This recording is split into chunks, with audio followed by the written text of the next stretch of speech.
Thanks, Shannon. uh, so, Sorry. Oh, now you I'm can. on. Sorry. Oh, excellent. Oh, Dr. Okay. Laporte. Okay. I'm so sorry. It's okay. Thank you so much, everybody, for your patience. Dr. Laporte is here. He can go ahead. Dr. Laporte, would you like me to just share my screen, or would you like to go ahead and take over? Perhaps let me then, if you allow me, yes, I will share the slides. Sorry for all No. this. I was there. I could see you, but I could not hear you. It's okay. Terrible, terrible. It's Zoom problems. Okay, so let's see. Should be able to see my view. Yes, we can see you. Okay, well, thank you everybody for your patience. That was not happening yesterday. So this is things that happen with Zoom. So thank you for all being there and all be interested in what we're teaching. So as Dr. Cuomo was about to say, is yes, we have this master program, and really where we are trying to really prepare you to conduct patient-based research, at the highest standards. So this is really um, what defines clinical research, all centered around the patient. And what's very unique of this program is the very broad and diverse audience of learners that we are bringing in the classroom. So as you can see there, is that we're really going from everywhere. So you have basic biomedical and basic science researchers. You have physician, dentist, pharmacist. You have also people from other clinical sciences, including nursing. So it's a very, very diverse audience. And this is kind of important because clinical research requires people from a very, very broad, diverse background in health sciences to really be efficient. So this is quite important here as a feature. And then when we look at the skills that we're trying to teach through this program, it's also a very broad set of skills, and it's worthwhile taking now a minute to go through them. And it's really starting with how to analyze a clinical problem, such that then you could really go and identify the gaps that are existing in the knowledge. And this way, you could really now design either an observational or interventional study, or find ways to generate data and results to fulfill some of these gaps. And through this, actually, you learn about data management skills that are critical to be able to execute clinical research. And last but not least, through this exercise that is part of the whole master program, you really gain the ethical and regulatory knowledge that is key, in addition to the practical skills to really be able to design and execute that research. And what is important is that these broad skills also lead you to a broad range of career opportunities. And I'll get to this a little bit later, but here I just want to highlight that actually when we talk about career opportunities, there's a number of it leads to a number of options there. So obviously, perhaps the first thing that could come to mind is like, well, you want to advance your career. Well, that could be one thing. But you may also think about this program because you want to transition your career into clinical research, Or actually, you may already be in clinical research, but you want to broaden your career. So really here we're talking about that, advancing, transitioning, or broadening your career. So we'll get back to that a little bit later. So that's a little bit setting. Now, how do you do that in practice? And so these are the courses, and they, as you can see, they are grouped into 3 clusters. And the first one is the core courses. So these are, as their name says, they are compulsory, and they need to be completed first. And once you have done that, then you need to move into the experiential learning courses and elective courses. Experiential learning, you need to select two out of the choices that are there. And electives, you need to select 3. And that will be your course package for your kind of customized master program. So one part is compulsory. The other part, you kind of designed it according to your needs and career goals. And that's where Dr. Cuomo actually will be very important in advising you. And we'll come back to that, and he himself will be able to comment more on this. And so these are the courses there. Now, what's very important is this being a master program, so you have a project associated with your master. And this is the independent study project. And what it is that each student in the master program has to execute a project. Now, what is very nice is that there's a very clear step-by-step path that you're starting from day one into your master program. And actually, this is under the guidance of Dr. Cuomo, who's acting there as the academic coordinator. So he will guide you through this step-by-step program, and that's starting, and he may clarify that, but it's starting even like when you are qualifying for the master program, you will already be discussing with him about this. And to give you an idea of what kind of ISP, as it is referred to, what kind of ISP you can get out of this, 2 recent examples that could be of interest would be one student did a project that was titled Anti-Checkpoint Kinase 1 Therapy in Combination with Docetaxel for the Treatment of Breast Cancer. So checkpoint kinase inhibitor, quite timely subject. Another project was vaginal estrogen for the prevention of urinary tract infection in postmenopausal women. So that's the kind of project that you could execute as part of your master program. Then moving forward, I had promised you. So the careers, yeah, when you get acquired all these skills, then what can you do with all that? And here, what I would like to bring to your attention is actually 4 examples that we think are quite inspirational in terms of career path that really have been changed by the master program. So these are graduates from the program that we think are not unusual cases, and that could really give you ideas, we hope. So first case. So this is actually a graduate that was right out of college. Right out of college, she started the program.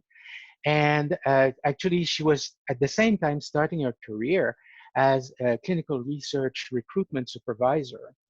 And 2 years after completing her program, she is now a project leader at Integrium. Integrium is a clinical contract research organization.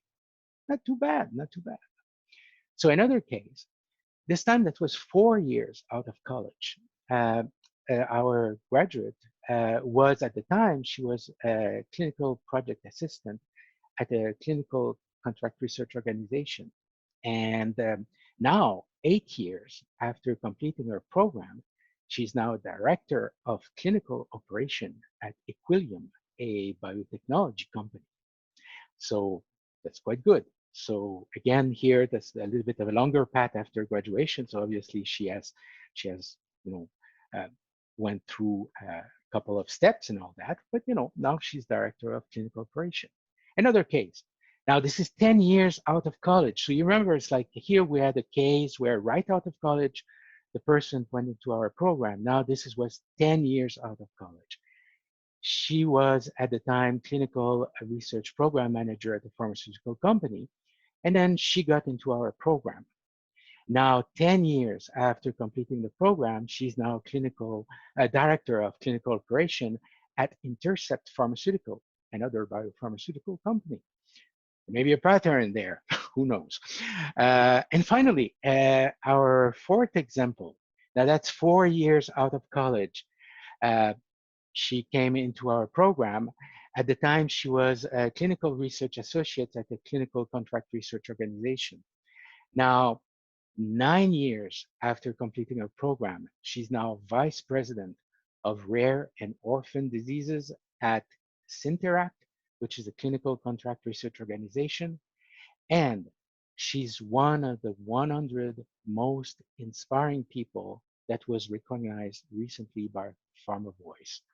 So that's actually one of the great success claim of our program. So as you can see, it's like here, there's many ways to come to the program. Could be right after college, could be many years after college. And after the program, you could really go through a number of different accomplishments. So it really opens a number of possibilities. As I said, could be advancement, could be transition, could be broadening of your career.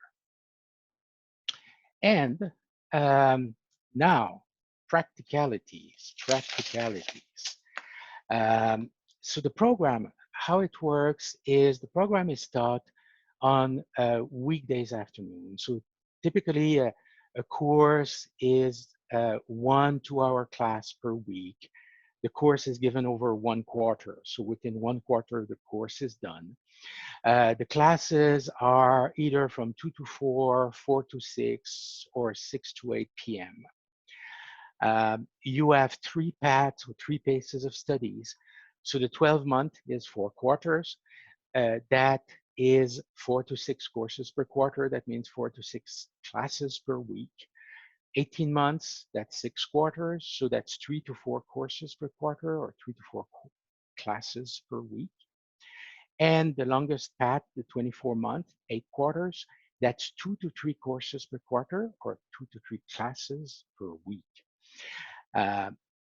Now, the program, the cost for the program is $34,000. And if I'm not mistaken, here's like what happens, like you pay per classes. So basically, as you register to the classes, you pay the tuition fee for the class itself. So it's not kind of a, you pay the $34,000 at once. Next entry point will be April 15. Now, naturally, here, a 12-month path is a fairly full-time commitment. It's basically full afternoons of studies. 24-month here would be kind of a half time, if you want, half afternoon commitments. 18 months will be somewhere in between. So naturally, I mean, here that may be suitable for you, or you may say, well, the time commitment or the workload or the tuition fee, I mean, any of these or combination of these factors could be stumbling blocks. So I'd say, well, do not lose hope, because actually we have also other options to enter the program, and that's where I'm going now. So here, as you remember, these were like the course, the setup of the courses, and here what I've highlighted is specific courses actually that forms this specific concentration in translational science. And this is actually where I'm coming in, because I'm directing this little concentration here. And then I could tell you a little bit more about that. So in the next slide, what I did is I just isolated these things. And perhaps the first thing you may ask is like, what is translational science? So it's actually translational science, translational research, translational medicine. These are all synonyms, actually. And basically, what it is translational science. That's a discipline that turns observations that are made in the lab or in the clinic or even in the community into interventions that improve the health of individuals or the public. And so basically what it is, it's turning scientific observation into medical application. That's what it is. And so from that perspective, biomedical products are the epitomes of translational science. And when we're talking about biomedical products, obviously the first thing that may come to mind is drugs, but that's also cell therapy, gene therapies, medical device, and that include diagnostics, and there's also digital health products. All these things are biomedical products. So what we're doing in our concentration in translational science, we're really learning how to apply the translational science tools and principles to really discover, design, and develop these biomedical products. And because I'm from the pharmaceutical industry, I mean, that's what I've done all my life, designing drugs. That's what I'm still doing. So that's what I bring to the program here, is kind of this kind of applied science perspective. And so what happened is that we are really focused on that. And the faculty that I bring on board, half of the faculty for this concentration is really coming from the industry. So these are experienced biomedical professionals that are doing that for a living. So they're coming to give a lesson about what they're doing for a living. And so that's very insightful to have a chance to learn from the people who are practicing that out in the field there. And that gives you access to a very, very broad range of discipline. So just to give you a taste of the topics that we're covering in that concentration. So first, we're going through, as I said, the principle and the tools, and starting obviously with translational medicine, intellectual property, biomarkers, which is very important in translational science, the omics, system medicine, genomic medicine, precision medicine, and translational imaging. And then we're applying all this into all the possible biomedical product research and development, and culminating ultimately into regenerative medicine, which is all stem cell based therapies. So with that, so we are starting with the first course is translational research fundamentals, and what is very important here is that we have designed this course to be as convenient as possible for the working professionals. So this course happens on Tuesdays from 6 to 8 p.m. It's given in the summer and the winter quarter. So it requires 1 hour preparation before each lesson and 1 hour of homework after each lesson. As you can see, the minimal application requirements are fairly straightforward. And here, yeah, actually we can see that, the tuition fees are fairly low. And actually, if you have an employer that have an educational program for continuing education, this usually can fit very well. We have example from companies like Pfizer, Bristol Myers Squibb, and other companies like that, where it totally fits into their requirements. So this actually tuition fees could be covered potentially by your employer. So that's one way actually to enter the program, because you do not have to commit to the master. You can just commit to this course to get a taste of, what it could be. And also we've designed this course such that just taking this course could already make a difference in your career, in the daily life, your daily professional life. So that's important in that way. And then what's also important is that we have built that as a potential entry point to the master program, in the way that what happened is that you could then get from that course to the next course in that famous concentration, where now you are applying your knowledge into a case study. And again, it's offered in the evening from 6 to 8, one evening a week. It's only $1,600. And then from there, you could go and take one of the advanced applied course, where you're really learning, um, and these are skills that are as um, as close as industrial work experience as possible. Actually, we're trying to make them count as industrial work experience. And you pick the third course, again, it's for $1,600, and that's it. Now you have these 3 courses that you have taken one after the other without more commitment than just committing for a single course at a time. And now you have that option that now you can move into the master program, and you already have this concentration in translational science. So as part of your master program, underneath, you would have this concentration in translational science that already is granted. You just have to complete the rest of the master program. Or alternately, if this was too broad for what your needs are, or if the sticker price is still too much, or the time commitment is still a problem, what you can do is complete these 3 courses with a certificate project, which would be only a 1/4 commitment. Again, one evening a week, and this time is only for $500. And that's it. You would have a specialized certificate in translational science, and that would allow you to have a diploma associated with this path. So that's a shorter path, and it holds together as a very practical um, educational program that really prepare you. And again, we're going back to the same concept.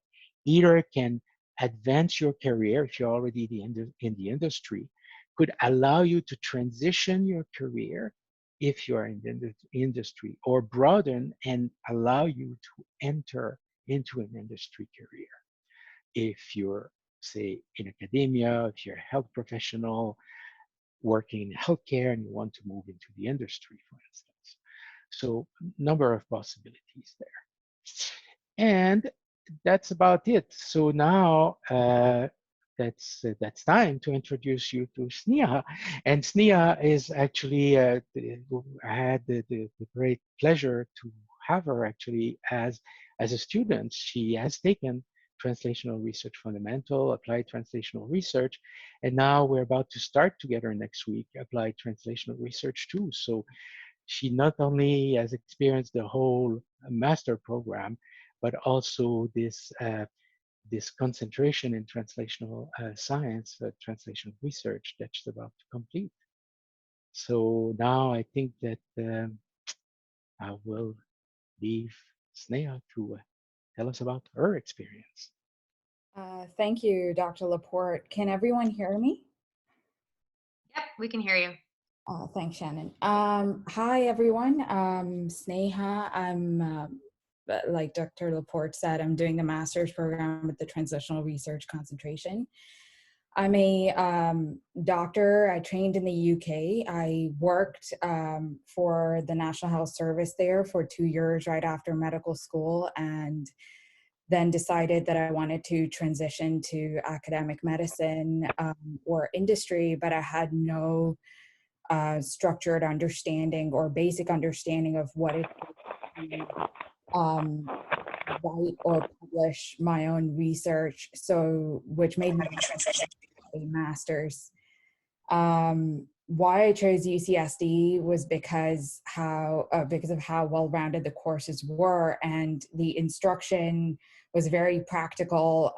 You can take any work that you're already involved in and use it within your classes, and also use what you're learning within your classes and apply it to what you're working on, or start a project. For instance, taking some of the examples of some of the courses that I've taken within my master's, you will learn how to design your own clinical trials within patient-oriented research. You will learn how to write scientifically and present scientifically within scientific communication, think critically about other published research in epidemiology, learn the statistical methods and how to process or analyze your data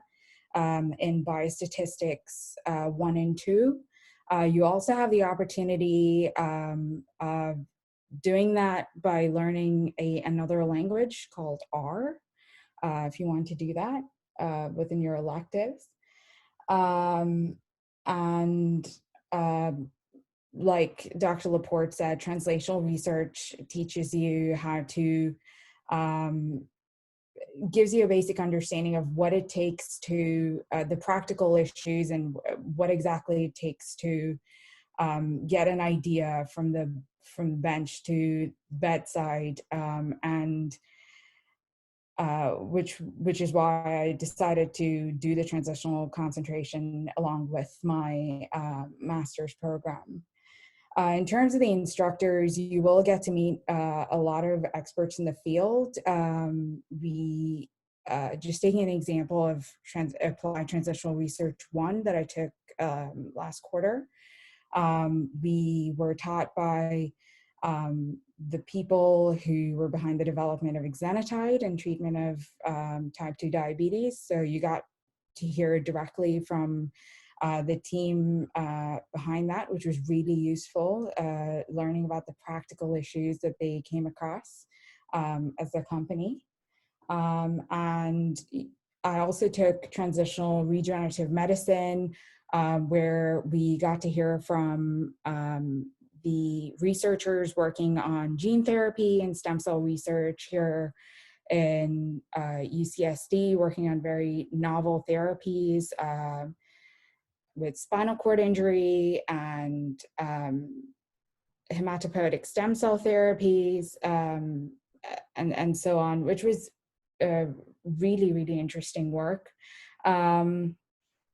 And it all kind of really nicely comes together in terms of the independent study project, where you can apply what you've learned in a project of your own choosing in an area of your interest, under the mentorship of someone who's an expert in that field.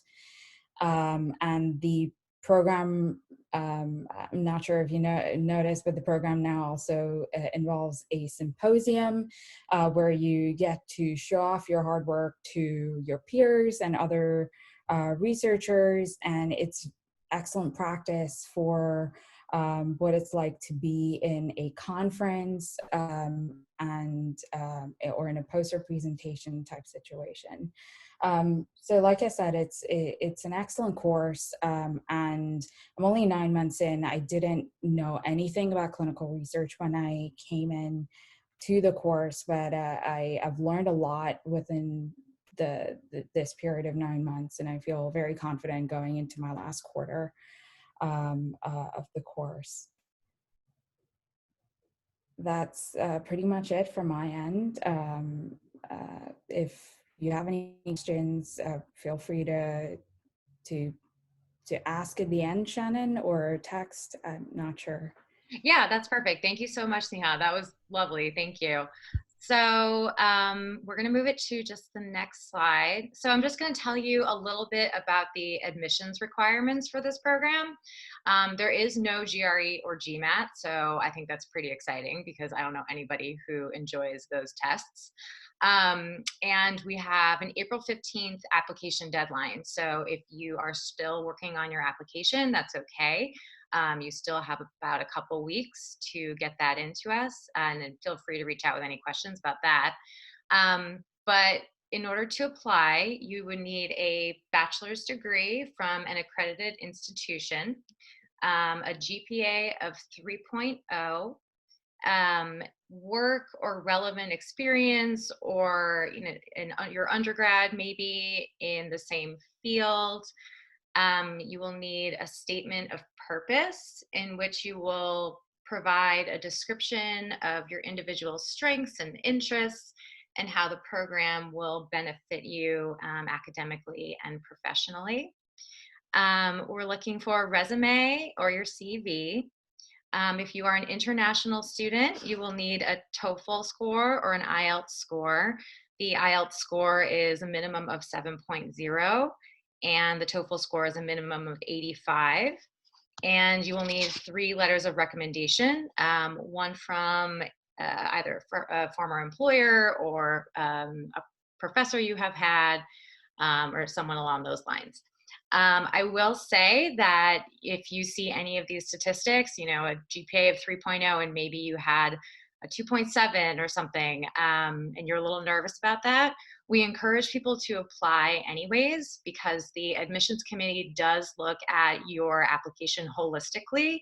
So if maybe you're a little bit lower on your GPA, but you have great work experience, your statement of purpose is clear and compelling, your letters of recommendation are impressive, we will absolutely still consider that application. So I don't want to scare anybody off with kind of the numbers that we have going on here. And with that, we are going to open it up to questions. So if you would like to just chat your question to, I'm going to share my screen. Dr. Laporte, if you want to take off that screen, I'm going to share mine. Here I am. Okay. Some questions. So, and here's Dr. Cuomo. There for you. Is the TOEFL or IELTS required for permanent residents of the U.S. That provide a previous academic degree if it was taught in English? If you are a permanent resident, you do not need a TOEFL or IELTS score, period. So you don't have to worry about that. Are there discounts for current UCSD clinical research employees? Unfortunately, as far as I know, there are not. That is not something that we are able to provide right now. And other questions?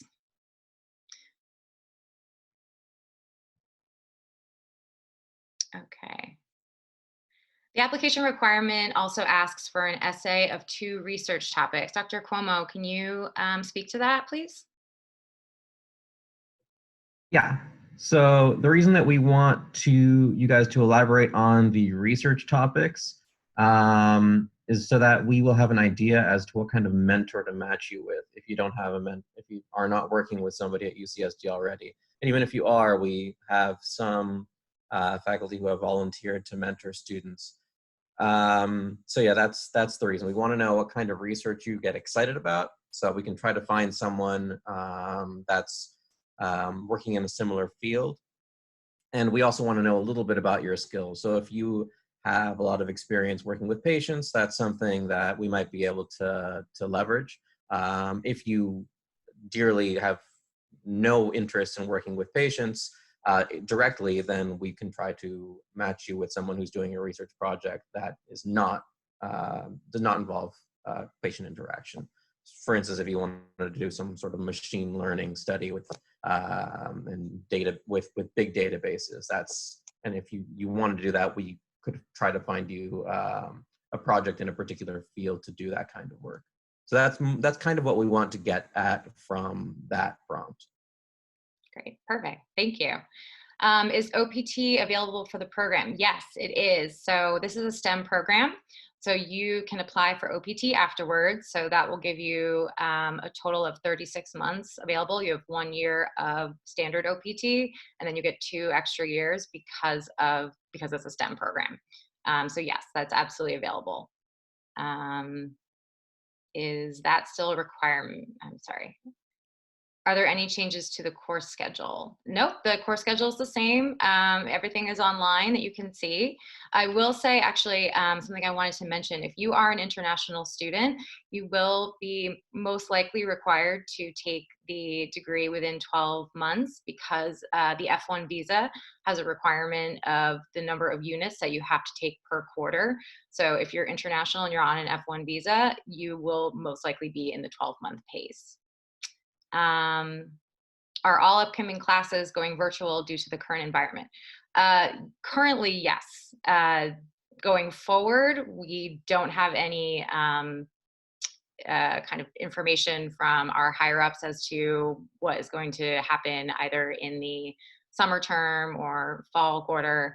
But for right now, yes, we are online. For those who might be beginning this upcoming summer, fall, what are the plans for holding classes? Are you considering delaying or starting or holding classes online? Again, we don't know yet. We would love to know, but we just don't right now. So currently we'll be online, and then we will know as soon as we know for summer. We will definitely let everybody know as soon as possible. In terms specifically for international students and relating to the coronavirus, nothing has changed. It's the same application process.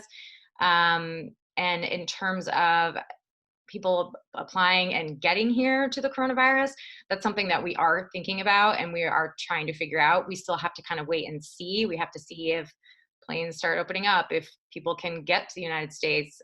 We just are all unsure right now. But it's something that the department and the university as a whole are very aware of and are very much on point about. So as soon as we have further information, we will definitely get that to you. Does the research have to be lab-based? I work in a biotech manufacturing industry, and can it be related to that? Dr. Cuomo, you want to do that one?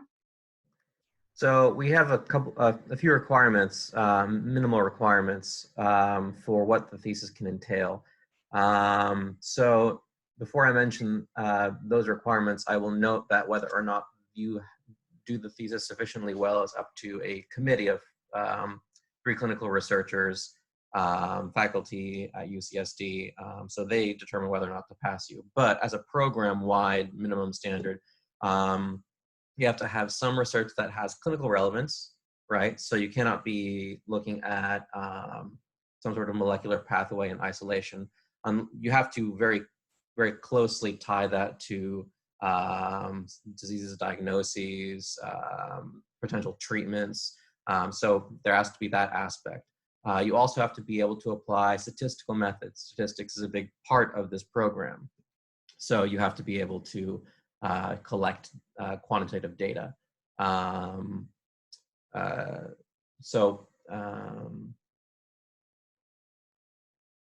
Yeah, those are our minimum standards there. Oh yes, and if you work in a lab, the samples, if you're collecting quantitative data on samples that have clinical relevance, they have to be human samples. They cannot be animal studies. Animal studies they're not clinical research. So those would not qualify. Right. Great, thank you. Perfect. Is it compulsory for international students to complete this program in 12 months? Again, it's not really compulsory. It's more based on your visa. If you are on an F1 visa, yes, you will need to complete the program in 12 months. Someone applied on January 17th. When can you expect a response? It usually takes a few months to hear a response. It depends on when you applied. It depends on where the graduate division is in terms of processing applications. So it does take some time, but feel free to reach out to me over email personally about any specific applications that you have already sent in and that you have questions about. Can we send the letters of recommendation to UCSD, or do the providers need to update it in the website? The letters of recommendation should go through your application portal when you open that up in the UCSD application system. So they should go right through there. If you have any difficulty with that, just reach out and let me know. What are the typical days for a single class? Is it 2 a week or 1 a week, and what days? Dr. Cuomo, do you want to take that one? The typical class times? It's 2 a week or 1 a week. It depends on the pace of study that you're taking. Yeah. Yeah, right. So I'd say that historically 70 or so percent of the students do choose the 1-year track, and those students, Sneha, if you want to comment on this, since you are one of those students, but yeah. I think you guys take Tuesday, Wednesday, Thursday afternoons most of the afternoon, right? Yeah, so my busiest quarter was the last one where I was taking 14 credits. I think I had classes on Tuesdays, Wednesdays, Thursdays, Monday, Tuesday, Wednesday, and Thursdays. I had 1 class on Monday, 2 on Tuesday, 1 on Wednesday, 3 on Thursday. So usually the busiest day was Thursday, running from 2 to 4, 4 to 6, and then 6 to 8. So I'd finish at 8 o'clock. So that would be your typically very busy quarter, but that's what I chose to do. But yeah, your busiest days will be 3 classes in a day, or your very light days will be 1 a day or something like that. Great, thank you. It suggests on the website that this is a terminal degree. I want to further pursue a PhD. Can you shed some light on this? This is not a terminal degree, it's a master's degree. So if you wanted to move to a PhD after this, I think it would definitely help you get into where you want to go and what you're looking to do. How many people are you accepting into the program? Will it be a cohort type class? The number we're accepting this year, we're looking to have, I think, 30 new students, Dr. Cuomo? About, yeah. About 30. It's about 30 new students. Largely, it's a cohort type class, since most students do start in summer and do the 12-month phase. So it's the summer to spring. We do have some students doing the 18th and 24-month phases. So you will have some people who are not in that cohort, but for the most part, yes, it's a cohort style. Will the start date of the program be delayed? Nope, we're going to start on time, whether that is online or in person. We're soon to find out, or we'll find out eventually. So we're just going to kind of stay posted for that. Scholarship or funding based on the merit scholarship? Yes, so the merit scholarship is available. It is only available for U.S. citizens and permanent residents. So in that essay, a student will describe kind of what makes them the best student, what is their compelling case for why they would need the scholarship, what they're going to do with their time as a student in the Masters of Clinical Research, and kind of how best they can move forward with the program and how they're going to utilize it in the future. When would the admits be rolling out? As in I think admissions, again, it's a rolling application process. So depending on when you applied, you will be hearing at different times. Everyone will know by at least the end of May, I would say the latest. So that should be there. Okay. Could the independent project be considered as a research experience in clinical research? Dr. Cuomo, do you want to take that one? Yeah.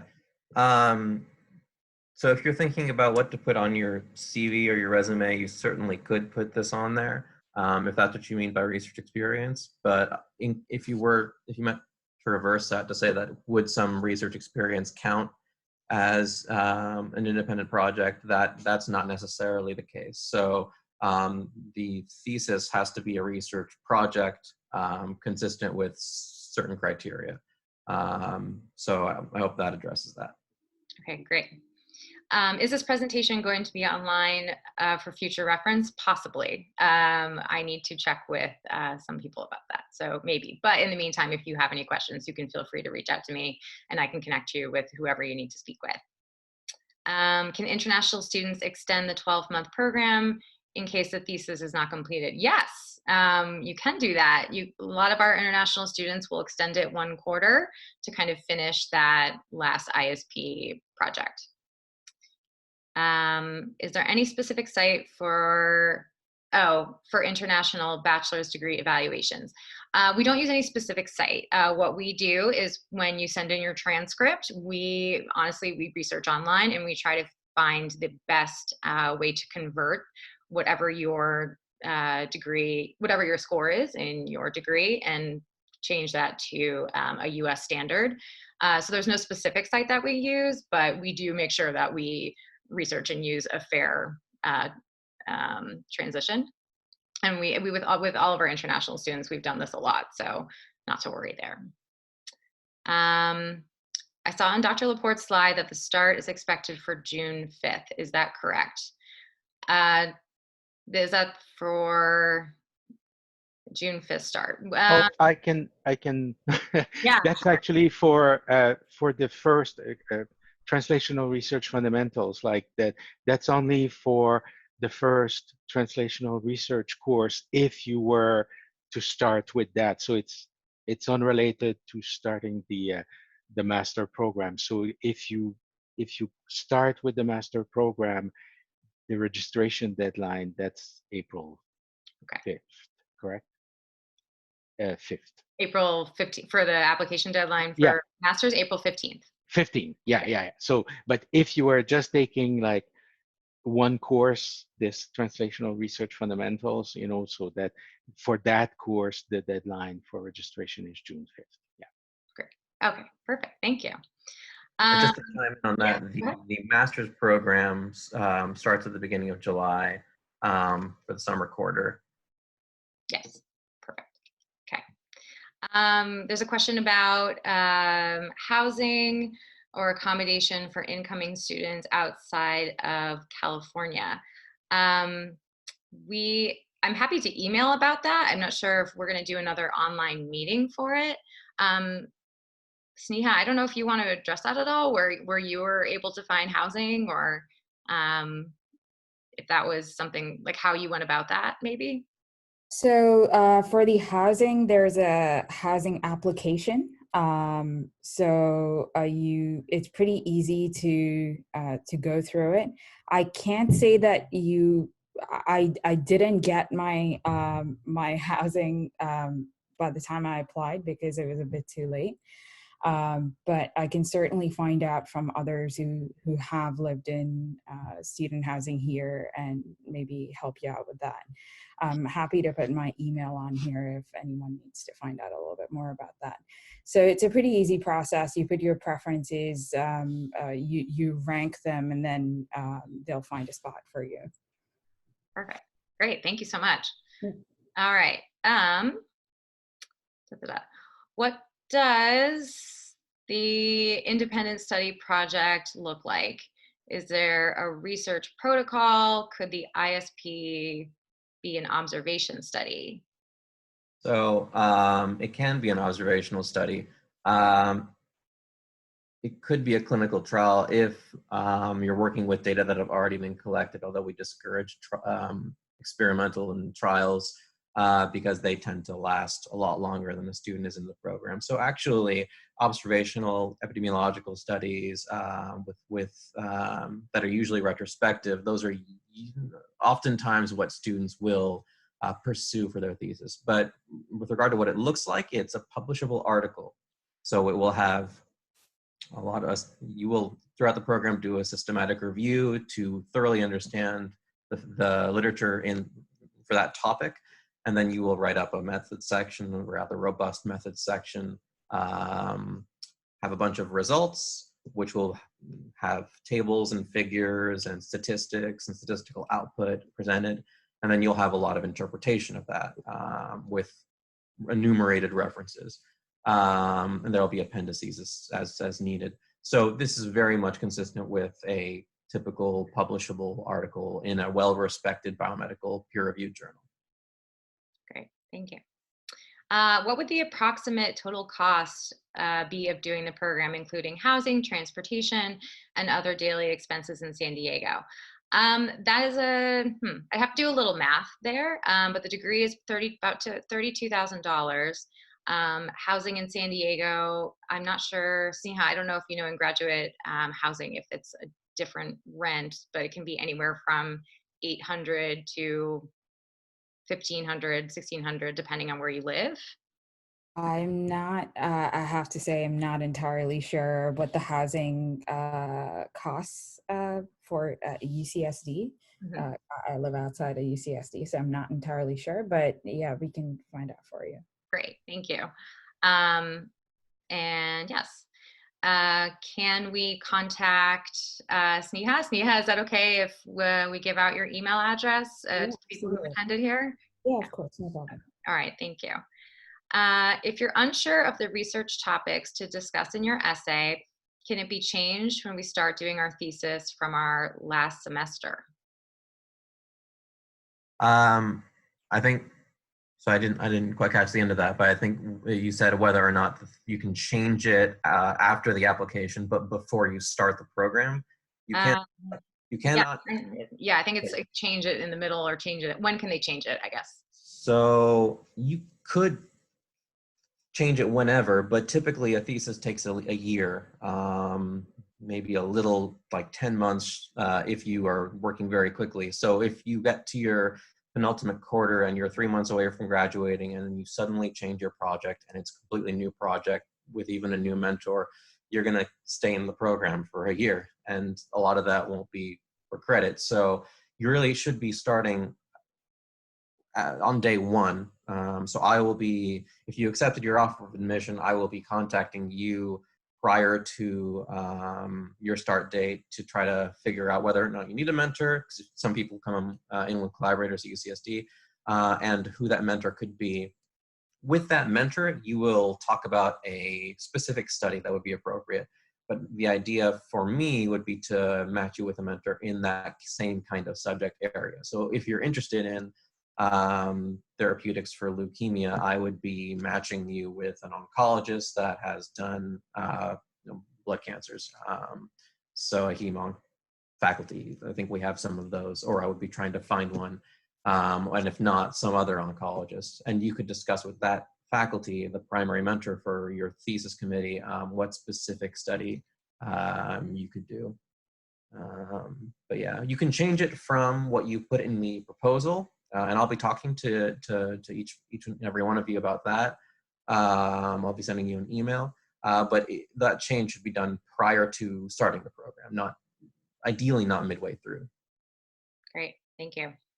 Can we get involved in part-time jobs or internships? Are there career fairs organized at campus? So if you are an international student on an F1 visa, the way that you will be able to work would be getting a job on campus. On an F1 visa, you are not permitted to work off campus at that time. But luckily UCSD is huge and there are tons of positions open all the time. So, when you come to campus, you absolutely can apply for jobs on campus, including research positions and just working with various people in different departments. So that is available for you on an F1 visa. Does the thesis have to be with our company, or can it be done with professors or in a lab or with another company? So if you work at a company in San Diego, then we encourage you to ask one of maybe your supervisor or up the ladder if they would be willing to mentor you and be the primary mentor for your thesis. So that would be great. But again, the research has to be clinically relevant. It has to involve statistics. And if you're working with samples, they have to be human samples. Aside from that, it's up to your mentor and your committee, your 3-person committee, to determine whether or not you're doing sufficiently good work to be able to pass, to be able to publish, even if you don't end up publishing, and then to be able to pass. That 3-person committee is composed of your primary mentor, which does not have to be at UCSD, a chair for the committee, which has to be a faculty member in the clinical research program. So Dr. Laporte and myself, we were both eligible, as well as 10 or so other people, and then a 3rd person, which is just any clinical researcher. So you will be working with faculty, and you can certainly work with some subject matter expert outside of UCSD. Great. There's a question, can we come up with a topic or area of research with the mentor? I think I addressed that a little bit, but yes, you can. So your general area of interest, such as oncology or I don't know, podiatry or pediatrics or something, that kind of general interest is something you'd work with me, or I would get from your application, and I'll confirm with you. But then the specific study is something you would work out with your mentor, who are subject matter experts in that area. Great. Okay. I am currently working with iPSCs in my lab and test drugs to evaluate therapeutic rescue of function. And I was wondering if the research experience, if that research experience would qualify as a prerequisite for the program. So if you've already been admitted, I wouldn't worry too much about that.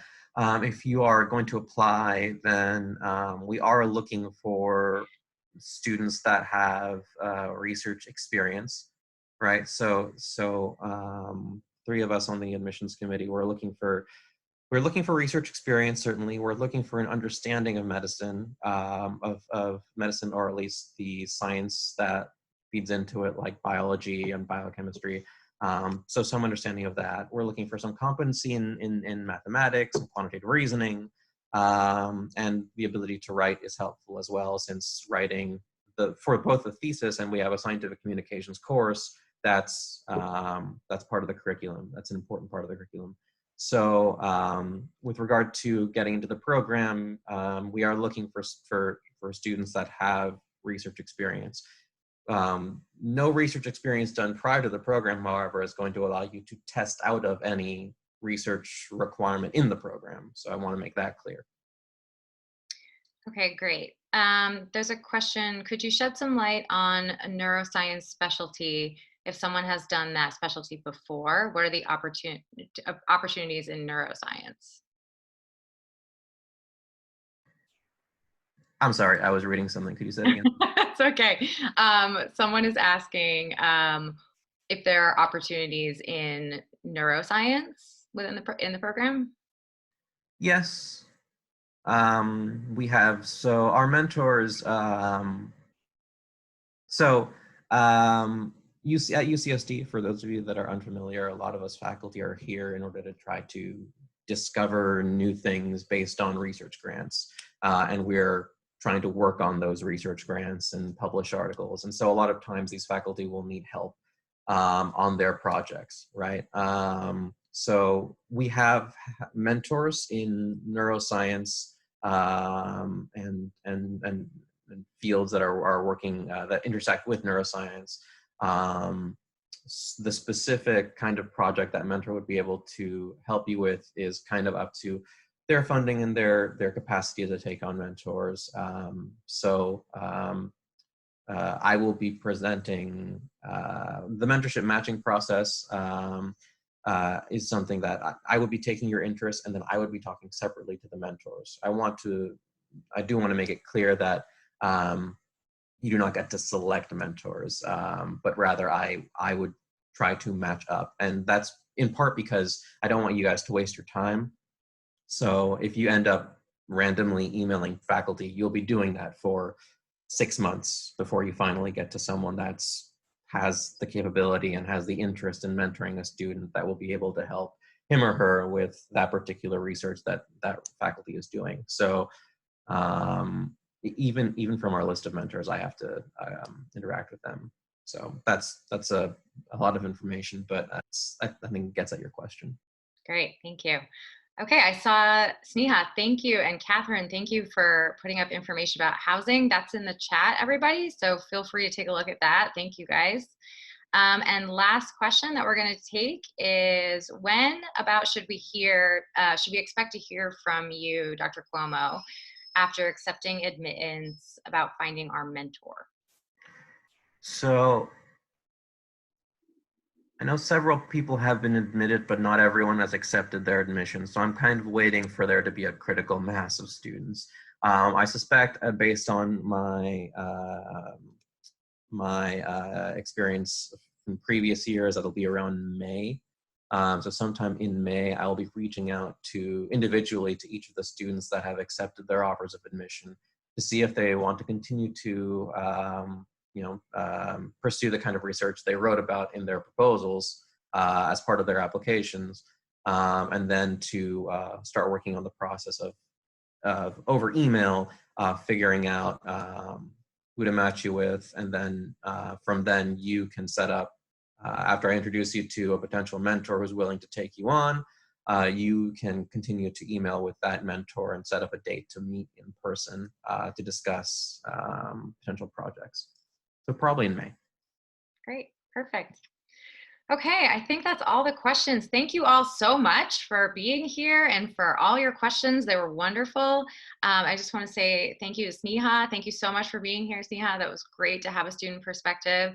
Dr. Laporte and Dr. Cuomo, thank you for all of your information. That was great. I will be sending an email to all of you with the email addresses of Sneha, Dr. Cuomo, Dr. Laporte, if you have any questions.